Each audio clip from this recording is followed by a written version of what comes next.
আজ এই দিনে বুদ্ধবাবুকে সবাই মনে করছে শান্ত সেই বাংলাকে মানুষ আবার খুঁজছে। এই বাংলা কেউ কোনোদিন এমন চাইনি ভয়ার হিংসার আগুনে পুরুক। বুদ্ধবাবু অনেক আগেই বলে গেছিলেন ঘৃণার বিভেদের রাজনীতি আগুন ডেকে আনবে।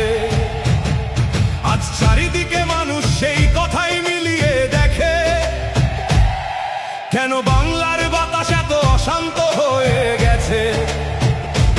একদিন কত মিথ্যে অভিযোগ উঠেছিল তার নামে, রাস্তায় রাস্তায় কত স্লোগান উঠেছিল তাকে ঘিরে। তবু যেদিন তিনি নিজের চেয়ার ছেড়ে চলে গেলেন, তারপর আর কেউ দুর্নীতির আঙুল তুলতে পারেনি তার দিকে। ক্ষমতা হারিয়েও তিনি শান্ত ছিলেন, কারো বিরুদ্ধে কাদা ছোড়েননি। আজকের মতো প্রতিদিন গালাগালি ভয় দেখানো, একে অপরকে অপমান করার রাজনীতি।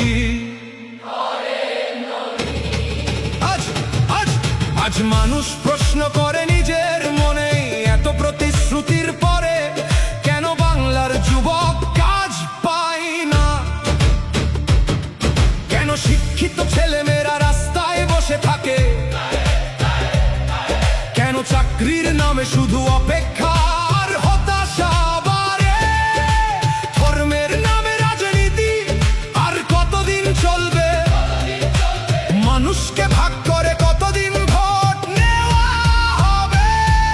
আমরা ঘৃণা চাই না, আমরা শান্তি চাই না, আমরা শিক্ষা চাই, কর্ম চাই, নিরাপদ ভবিষ্যৎ চাই। আজ বাংলার মানুষ ক্লান্ত এই বিষাক্ত পরিবেশে, চারিদিকে শুধু কাদা ছোড়াছুড়ি আর দোষারোপ।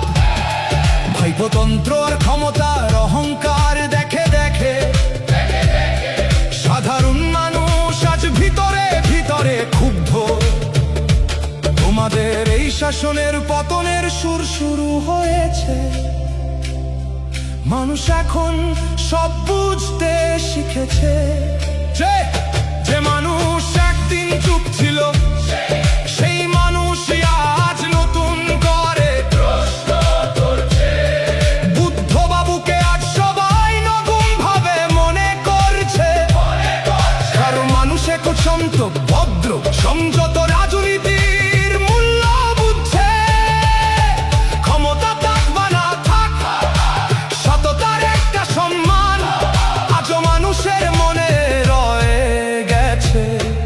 আজ হয়তো লাল ঝান্ডা কম জায়গায় উঠছে, কিন্তু সংগ্রামের ইতিহাস